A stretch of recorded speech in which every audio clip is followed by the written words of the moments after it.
The sound reached her first, a rhythmic thudding that shouldn't exist on a world this quiet. Nira's gossamer wings caught the crystal wind as she descended toward the impact crater, her emerald skin gleaming against Serenity Prime's 3 pale suns. The rescue beacon had been transmitting for 6 hours. Standard protocol dictated she'd find wreckage, scattered debris, maybe enough genetic material for identification.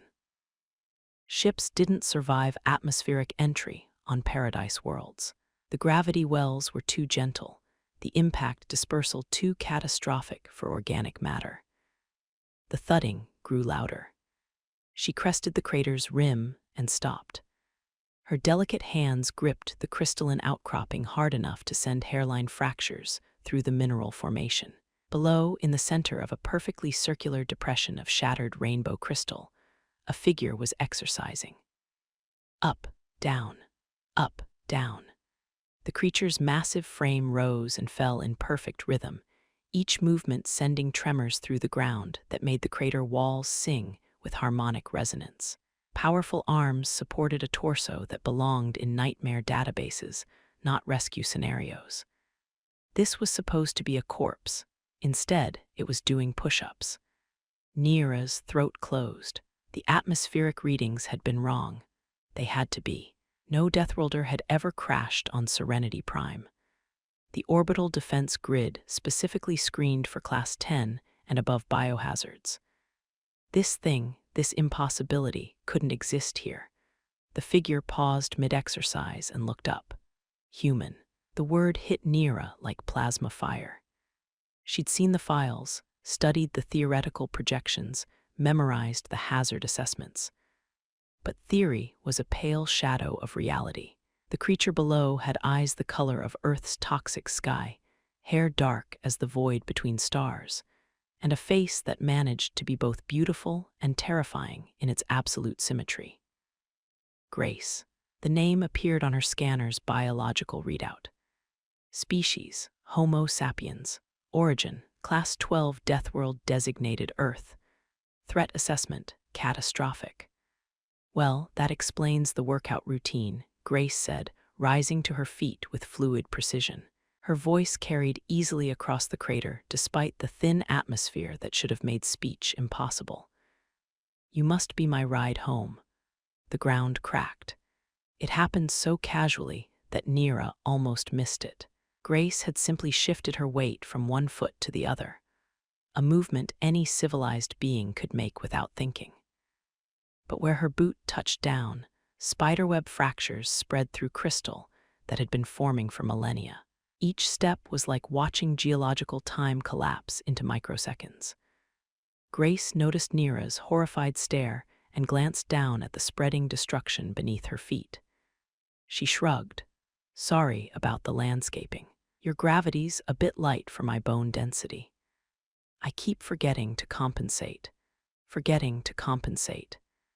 As if casual environmental destruction was a minor etiquette breach instead of a violation of physics that should have been impossible. Nira's species had evolved on Serenity Prime across millions of years of delicate atmospheric balance. Their bones were hollow, their movements designed for a world where force was distributed across gossamer-light frames and crystalline surfaces that could support the weight of thought itself. This human was a walking catastrophe. Nira forced herself to descend into the crater, her wings beating frantically to maintain altitude in the thin air that Grace was breathing like it was nothing. Each wingbeat sent prismatic light cascading across the destruction, rainbow fragments of what had once been a perfect crystal formation. You're alive, she managed. The words felt stupid the moment they left her lips. Grace's mouth curved in what might have been amusement. Her expression held depths that reminded Nira of stellar cartography, beautiful from a distance, lethal up close. Define alive. I've got a concussion, 3 cracked ribs, a dislocated shoulder, and second-degree burns across 40% of my skin. But I'm vertical and breathing, so I suppose that counts. The casual recitation of injuries that would have killed a dozen of Nira's people made her stomach clench. Grace spoke about near-fatal trauma the way others discussed weather patterns. Those injuries, you need medical attention. Immediately, Grace reached up and popped her shoulder back into place with a wet sound that made Nira's vision gray at the edges. The motion was smooth, practiced, completely without ceremony. There, medical attention complete, the human began walking toward her, each step sending fresh fractures through the crystalline floor. Nira found herself backing away, her wings instinctively spreading for rapid departure. This close, she could see the burn patterns across Grace's exposed skin. The way muscle moved beneath tissue that should have been in systematic failure. The human's body was continuing to function despite damage that represented certain death by any civilized standard. "Your ship," Grace said, nodding toward Nira's rescue craft hovering at the crater's edge. "How much weight can it carry?" "Standard rescue protocol calls for organic matter up to 47 kilograms, Nira replied automatically. "Why?" Grace laughed. The sound was rich and dark, like the deep space frequencies that preceded solar flares. "Then we have a problem. I weigh 92 kilograms. Bone density, you know, comes with the territory when you evolve somewhere the gravity wants to crush you flat. 92 kilograms. The number was obscene. Nira's entire rescue craft massed less than that. How did something that dense even move? How did it think coherent thoughts when the blood flow required to supply that much tissue should have overwhelmed any reasonable circulatory system? "We'll manage," she said, though her engineering protocols screamed warnings about catastrophic structural failure. Grace approached the crater wall and examined the crystalline slope with professional interest. The surface was smooth as glass, angled at 60 degrees, impossible to climb without specialized equipment that could interface with the molecular structure of the crystal itself. She placed one hand against the wall and began to climb. Her fingers found purchase where none should exist, pressing into crystal that had been forming for geological ages. Each handhold sent spiderweb fractures racing outward, but the structural integrity held just long enough for her to reach the next point of contact. She moved with the fluid efficiency of a predator, her massive frame flowing up the impossible surface like gravity was merely a suggestion she could choose to ignore. Behind her, the crystal wall collapsed in a cascade of rainbow fragments. Grace hauled herself over the crater's edge and stood, brushing crystalline dust from her clothing. The process left handprints in stone that had been harder than diamond moments before. "Nice climbing wall," she said. "Bit fragile, though." Nira stared at the destruction. Her people's most sacred geological formations, reduced to glittering debris by casual contact with deathworlder physiology. The theoretical reports had mentioned enhanced bone density and muscle mass, but the reality was beyond comprehension. "Your species," Nira said carefully. "The galaxy classifies you as monsters," Grace finished. Her tone held no particular emotion, as if she was discussing cargo manifests instead of interstellar threat assessments. "Yeah, I've seen the files.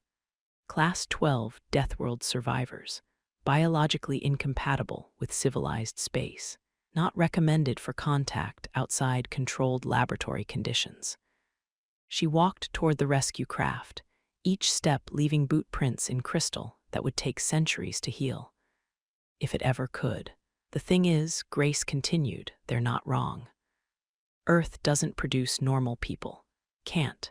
The planet's been trying to kill us since we crawled out of the oceans. Everything that survived learned to kill back. Normal people. As if there were some universal standard for sentient life that Grace's species had simply chosen to exceed. Nira's training had covered deathworld theory in abstract terms, planets where survival pressures created enhanced biological capabilities.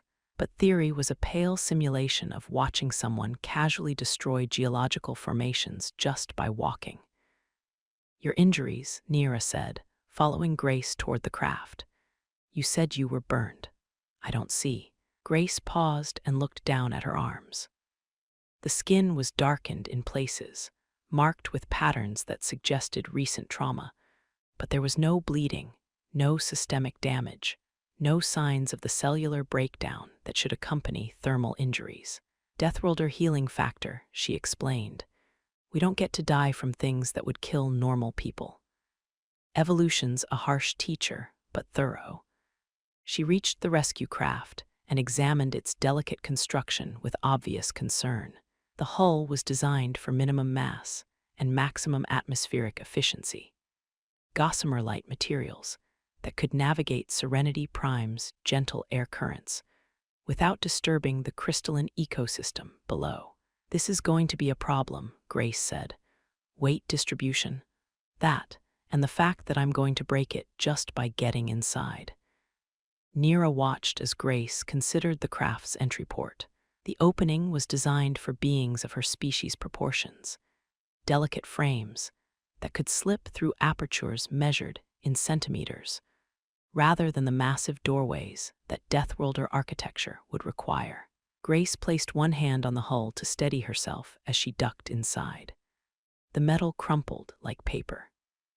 The entire craft shuddered, its structural integrity compromised by contact with something evolution had designed to survive in conditions that would pulverize civilized materials. Grace paused, examining the handprint-shaped depression she'd created in military-grade hull plating. Sorry, she said. I keep forgetting how fragile everything is out here. Fragile. The word felt wrong applied to materials that could withstand meteor impacts and solar radiation. But then, those materials had never been tested against something that had evolved to survive on a world where the weather included phenomena that could sterilize entire star systems.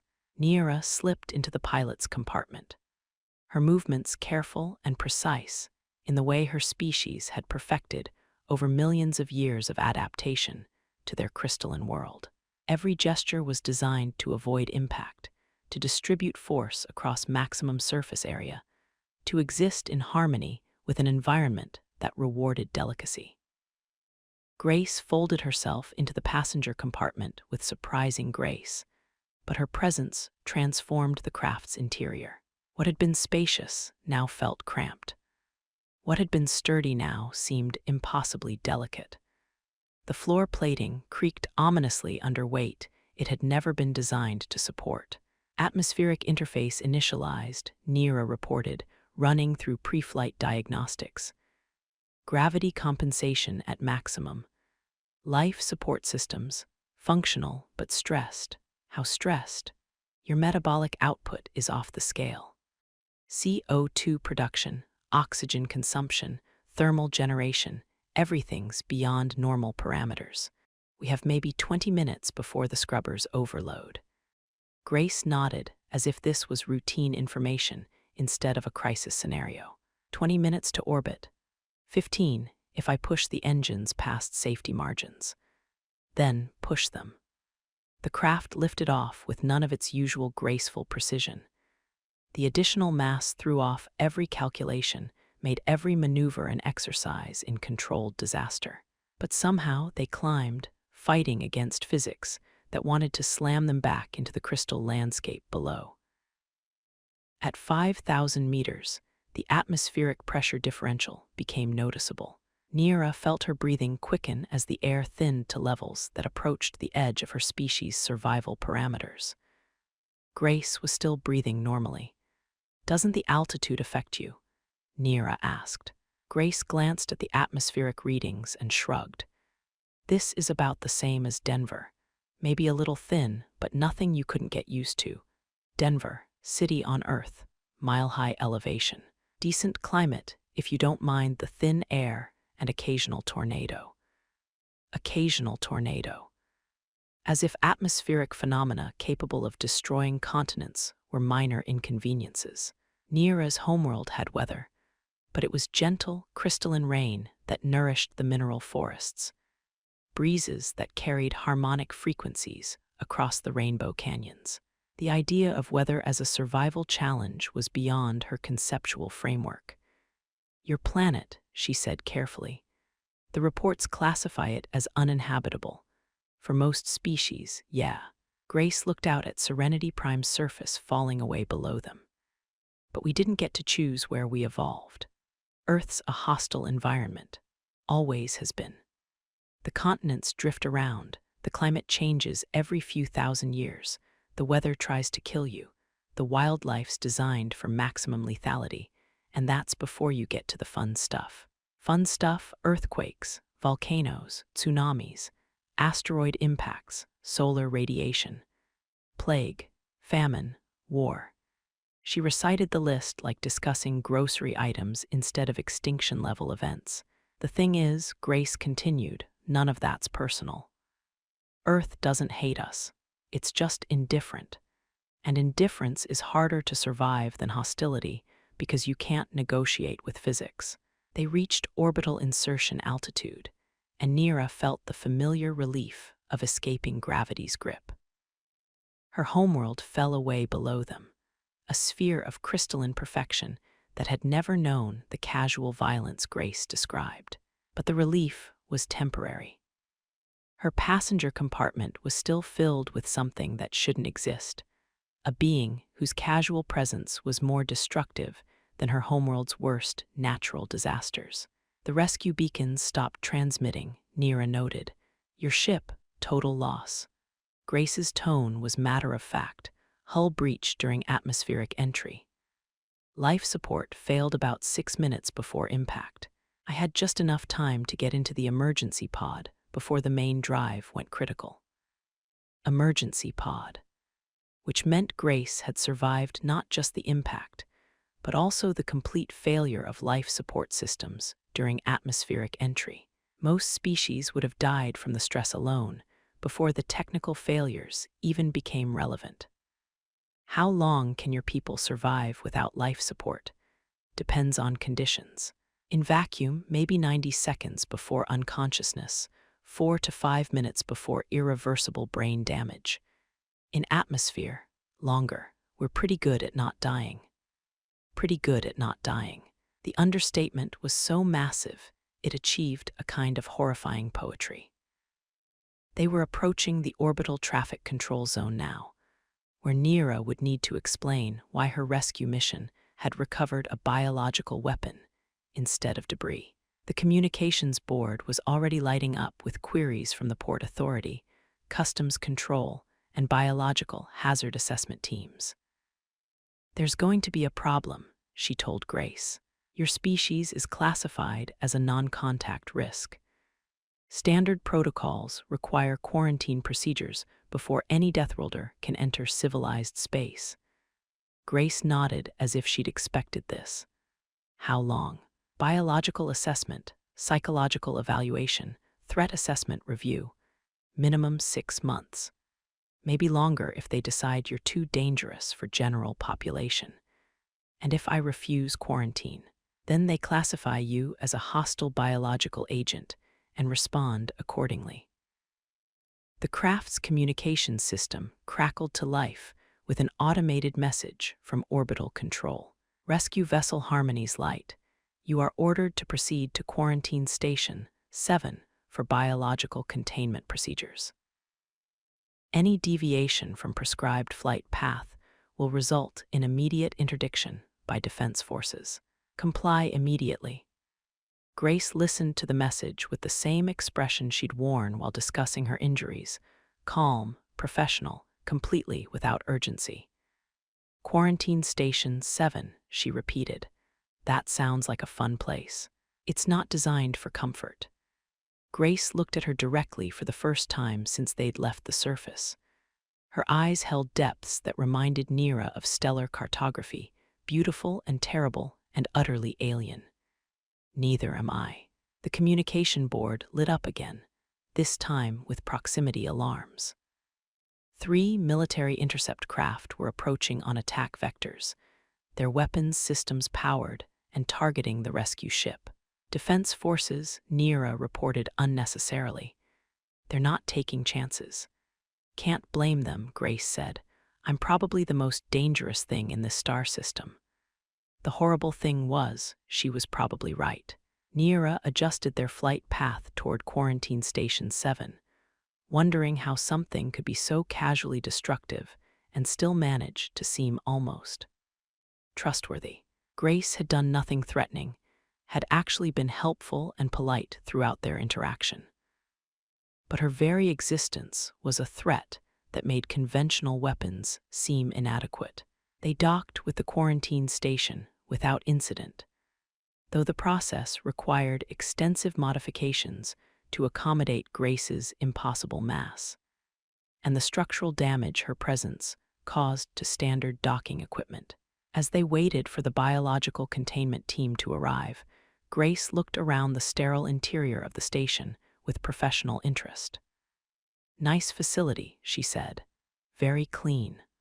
Lots of redundant safety systems. It's designed to contain the most dangerous biological agents in known space." Grace smiled, and for the first time, the expression seemed genuinely warm instead of terrifying. "Then I should fit right in." The containment team arrived in full hazmat protocols, their equipment designed for handling substances that could sterilize planets. They moved with the careful precision of people who understood exactly how dangerous their work was. They had no idea. As Grace was led away to the containment cells, she paused and looked back at Neera. "Thanks for the ride," she said, "and sorry about your crystal formations. I'll try to be more careful next time." Next time. As if there would inevitably be other crashes, other encounters between deathworlders and the fragile civilizations they moved through like walking natural disasters.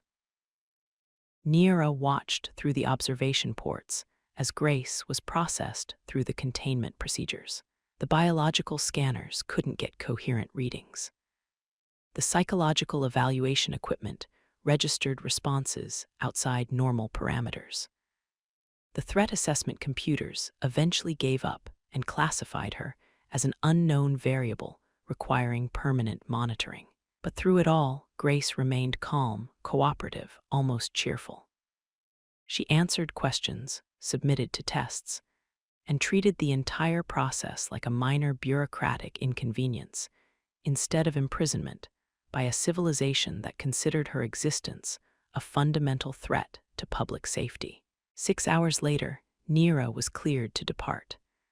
Her rescue mission was officially complete, logged as successful recovery of biological materials from a crash site on Serenity Prime. Biological materials, as if Grace was cargo instead of a person. As her ship pulled away from the quarantine station, Neera looked back at the sterile structure, where Grace would spend the next several months being studied, analyzed, and assessed.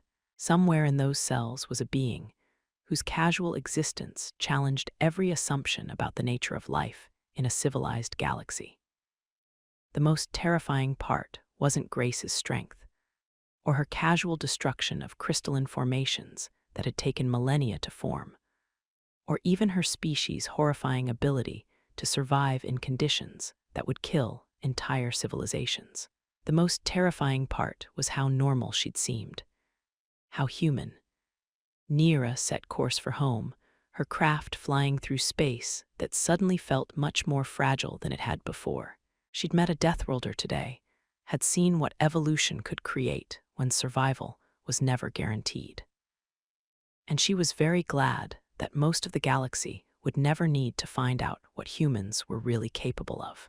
Behind her, Quarantine Station 7 continued its silent orbit, containing something that probably shouldn't exist, but did anyway, walking proof that the universe was stranger and more dangerous than civilized minds could comfortably imagine.